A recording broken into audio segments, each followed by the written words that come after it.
الصلاة والسلام على رسول الله وعلى آله وصحبه وأهل بيته أجمعين। সম্মানিত সাংবাদিক বন্ধুরা, সম্মানিত সুধী মণ্ডলী, সম্মানিত সোনারগাঁওবাসী, সম্মানিত দেশবাসী, আসসালামু আলাইকুম ওয়া রাহমাতুল্লাহি তাআলা ওয়া বারাকাতুহু। আল্লাহ তাআলার শুকরিয়া আদায় করছি, যিনি আমাদেরকে বাংলাদেশের একটি গুরুত্বপূর্ণ প্রেক্ষাপটে আপনাদের মুখোমুখি হবার তৌফিক দান করেছেন। এই জন্য আল্লাহ তাআলার দরবারে শুকরিয়া আদায় করছি, আলহামদুলিল্লাহি রাব্বিল আলামিন। প্রিয় নবী এবং প্রিয় নেতার প্রতি অনেক অনেক দরুদ এবং সালাম, যিনি গোটা পৃথিবীর শ্রেষ্ঠ মানুষ, যিনি গোটা পৃথিবীর শ্রেষ্ঠ লিডার, যিনি গোটা পৃথিবীর শ্রেষ্ঠ আদর্শ এবং যিনি গোটা পৃথিবীর সকল মানুষের মধ্যে সবচেয়ে সেরা মানুষ, সাইয়্যিদুনা মুহাম্মদ সাল্লাল্লাহু আলাইহি ওয়াসাল্লাম। সম্মানিত সাংবাদিক বন্ধুরা, আমরা ইতিমধ্যেই লক্ষ্য করেছি প্রিয় মাতৃভূমি বাংলাদেশ একটি ক্রান্তিকাল অতিক্রম করছে। একটি জগদ্দল পাথর সরকার, যিনি গোটা 16টি বছর এদেশের প্রায় 18 কোটি মানুষের উপরে কঠিন শাসন পরিচালনা করেছে, যেই শাসনে এই দেশের মানুষ অভ্যস্ত নয়, যেটিকে আমরা স্টিম রুলার বলা যেতে পারে। স্টিম রুলার চালিয়েছেন আমাদের উপরে এবং ঢাকা বিশ্ববিদ্যালয়ের মেধাবী ছাত্রদের নেতৃত্বে কোটা এবং বৈষম্য বিরোধী যে আন্দোলন সংগঠিত হয়েছে গোটা জুলাই এবং আগস্ট মাসের 5 তারিখ পর্যন্ত, এই আন্দোলনে এই জগদ্দল পাথর ইতিমধ্যেই বাংলাদেশ থেকে সরে যেতে বাধ্য হয়েছে। যিনি পদত্যাগ করেছি এই শব্দটুকুন পর্যন্ত বাংলাদেশের 18 কোটি মানুষের কাছে বলবার মতো দুঃসাহস দেখাননি। তিনি রাতের অন্ধকারে এদেশের মানুষগুলোকে অন্ধকারের মধ্যে রেখে এবং এদেশের মানুষগুলোকে একেবারে মানুষের মতো না করে, মানুষের মতো না ভেবে প্রতিবেশী রাষ্ট্রে পালিয়ে গিয়েছেন বলে আমরা পত্রপত্রিকার মাধ্যমে, যোগাযোগ মাধ্যমে আমরা জানতে পেরেছি। এটার স্পেসিফিক তথ্য অবশ্য আমার কাছে নেই যে তিনি কখন পালিয়েছেন, কোন জায়গা দিয়ে পালিয়েছেন, ইন্ডিয়ার কোন জায়গা দিয়ে ইন করেছেন, স্পেসিফিক তথ্য আমার কাছে নেই। তবে যোগাযোগ মাধ্যম এবং পত্রপত্রিকার মাধ্যমে স্পষ্ট হয়েছে আমাদের কাছে।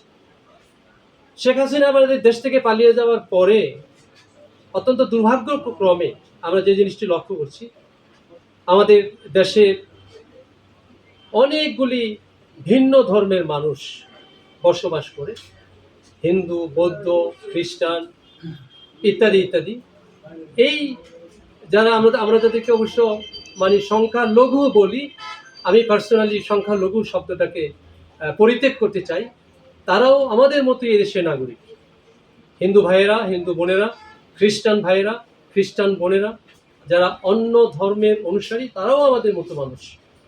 এই ভাই বোনদের যে অর্চনা, পূজা মণ্ডপ, তাদের যে তাদের সৃষ্টিকর্তাকে পাওয়া, তাদের যে উপাসনালয়, এই উপাসনালয়গুলোর উপরে খুব অযাচিতভাবে হামলা করে তাদের মূর্তিগুলোকে ভাঙা হচ্ছে, তাদের ব্যবসা বাণিজ্য নষ্ট করা হচ্ছে, তাদের বসবাসের বাড়িগুলোকে নষ্ট করা হচ্ছে। টার্গেট হচ্ছে হিন্দু ভাই বোনদের, এই হিন্দু ভাই বোনদের সম্প্রদায়, হিন্দু সম্প্রদায়ের এই অনুসারী যারা, তাদেরকে টার্গেট করে কাজটা করা হচ্ছে। আমরা বাংলাদেশ জামায়াত ইসলামীর পক্ষ থেকে স্পষ্ট করে এবং জামাতের আমির ডাক্তার শফিকুর রহমান সাহেব স্পষ্ট করে বাংলাদেশ জামাত ইসলামী এবং বাংলাদেশ ইসলামী ছাত্র শিবিরের দায়িত্বশীলদেরকে, নেতাকর্মীদেরকে অত্যন্ত স্পষ্টভাবে বলে দিয়েছেন, সংখ্যালঘু বলতে যাদেরকে মিন করে বাংলাদেশের মানুষ, আমরা তাদেরকে হিন্দু সম্প্রদায় বলছি। আমাদের ওই ভাইয়েরাও আমাদের মতো ভাই, বোনেরাও আমাদের মতো বোন। তাদের উপাসনালয়গুলোকে জামাত ইসলামী এবং ইসলামী ছাত্র শিবিরের নেতাকর্মীরা সেফ গার্ডের দায়িত্ব পালন করবে। আমাদের অন্য সম্প্রদায়ের ভাই বোনেরা যাতে এই ক্রাইসিস মুহূর্তে তারা শূন্যতার মধ্যে আছেন, অভিভাবক ছাড়া আছেন, তারা আতঙ্কিত আছেন, আশঙ্কিত আছেন, এটা যাতে তারা না থাকেন, এই বিষয়টা এনশিওর করবেন। পার্সোনালি আমি মনে করি, আমরা যারা সোনারগাঁয়ের মানুষ, শান্তিপ্রিয় মানুষ, সোনারগাঁয়ের মানুষ অত্যন্ত ভদ্র, সোনারগাঁয়ের মানুষ অত্যন্ত পরিশীলিত মানুষ, শান্তিপ্রিয় মানুষ। সোনারগাঁয়ে এই ধরনের ঘটনা ঘটবে না, এটা আমি প্রত্যাশা করি। তারপরেও আমার কাছে ইনফরমেশন আছে কোথাও অন্তত পক্ষে জামপুর ইউনিয়নের পাকুন্দা গ্রামের পাশে, যেটা আমাদের গাবতলী গ্রাম, ওই গ্রামে গত 2 রাত আগে তাদের উপাসনালয়টি অন্য কেউ তালা লাগিয়ে দিয়েছে। এটা তাদের পক্ষ থেকে একটি প্রতিনিধি টিম আমার সাথে দেখা করেছেন, সাক্ষাৎ করেছেন। আমি দুঃখ প্রকাশ করেছি এবং আইনের আশ্রয় নিতে বলেছি এবং আমি তাদের পূজা মণ্ডপটি পরিদর্শন করতে যাব, দেখতে যাব। আমি তাদেরকে আশ্বস্ত করেছি নেক্সট এই ধরনের কোনো ঘটনা ঘটবে না।